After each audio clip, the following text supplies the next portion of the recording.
Se ser santo significa ser puro e perfeito, como a Bíblia pode chamar de santo o homem que é falho e pecador?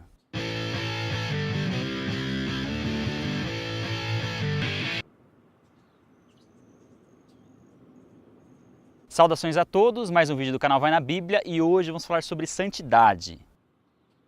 Ser santo é ser perfeito, sem defeito algum. Ser completamente justo, puro e totalmente separado do pecado, ou seja, um atributo exclusivo de Deus. Somente Deus é moralmente puro e perfeito. Inclusive, a principal forma utilizada, até mesmo por anjos, para adorar a Deus é chamá-lo de santo. Por que então a Bíblia consideraria alguns homens e mulheres como sendo santos? Inclusive, ao contrário do que muitos pensam, essa condição de santo não se aplica somente aos grandes apóstolos ou aos nomes famosos da Bíblia, mas se refere a pessoas comuns como eu e você. Mas se por mais piedosa que uma pessoa seja, por mais obras de caridade que ela faça, ainda assim é impossível alcançar o padrão de santidade exigido por Deus, como é que a Bíblia, ou seja, o próprio Deus, pode chamar alguém de santo? A resposta é muito simples: Jesus Cristo. A Bíblia ensina que receber Jesus Cristo significa ser considerado uma nova criatura, ser purificado do pecado e ser tirado do reino das trevas e transportado para o reino de Deus. Santo é todo aquele que crê que Jesus é o Cristo, o Filho de Deus, crê na sua vida sem pecado, morte sem culpa e ressurreição dentre os mortos. Quando isso acontece, quando cremos, Cristo passa a habitar em nós. E se Cristo vive em nós, somos santos. Não por mérito ou esforço próprio, mas por causa de Jesus Cristo. Ser santo não significa dizer que a nossa natureza pecaminosa deixou de existir. Muito pelo contrário. É aí que realmente percebemos que tal natureza existe.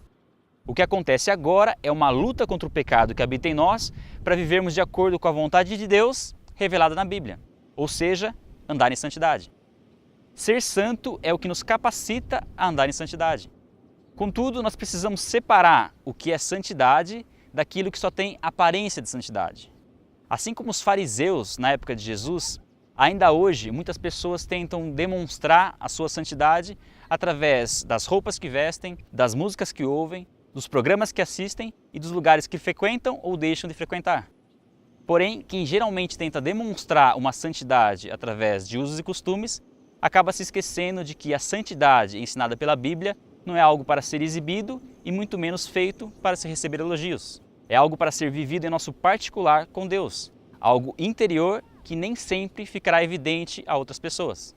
E aqui é preciso fazer um parênteses e explicar a relação entre fruto do Espírito, que nós falamos em um outro vídeo, e a santidade.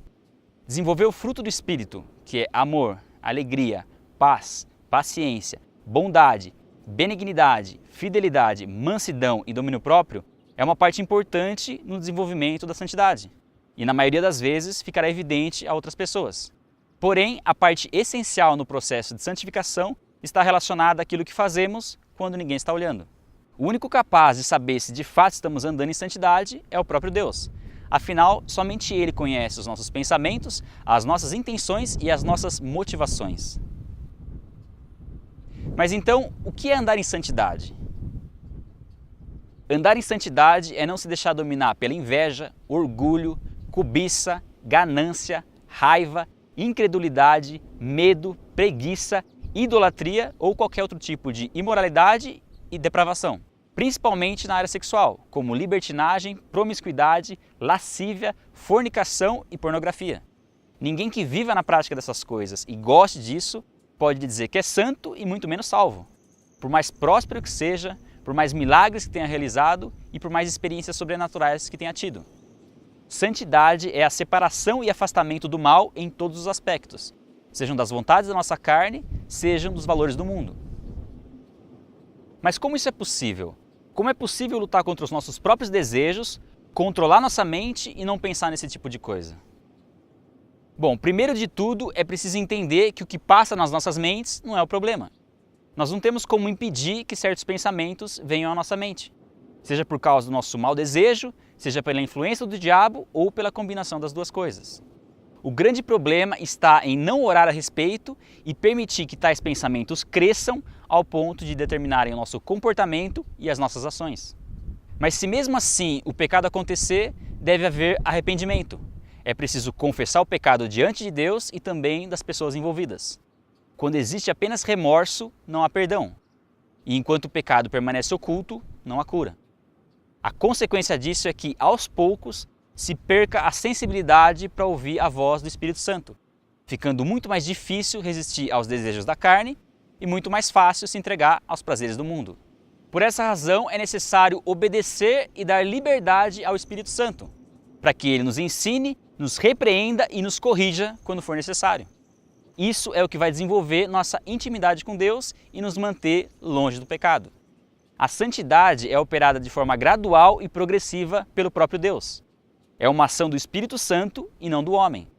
Trata-se de um aperfeiçoamento diário que vai desde os primeiros passos na vida cristã até a nossa morte física. E até lá, jamais seremos perfeitos.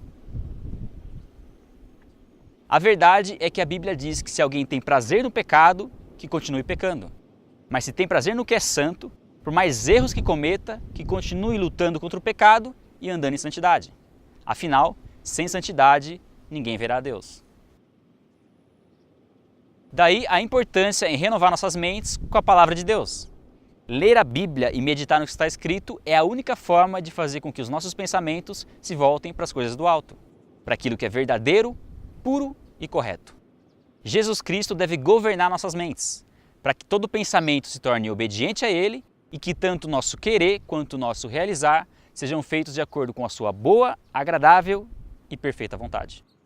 Vai na Bíblia, fica por aqui. Se você gostou do vídeo, deixa o seu like. Se inscreve no canal, não esquece, é muito importante. Não deixe de compartilhar o vídeo nas redes sociais, acessar o nosso site, vainabiblia.com e seguir o nosso perfil no Instagram. Deus abençoe e até a próxima.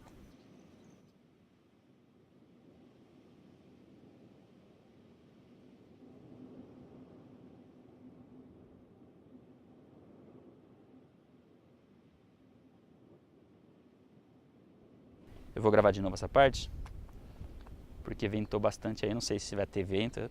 Não deixe de compartilhar o vídeo nas redes sociais e acessar o nosso site, vainabiblia.com e seguir o nosso perfil no Instagram, que eu ia falar, estou muito rápido.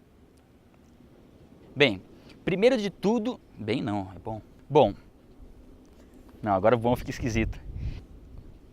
Tinha ficado bom. Vou tomar uma aguinha.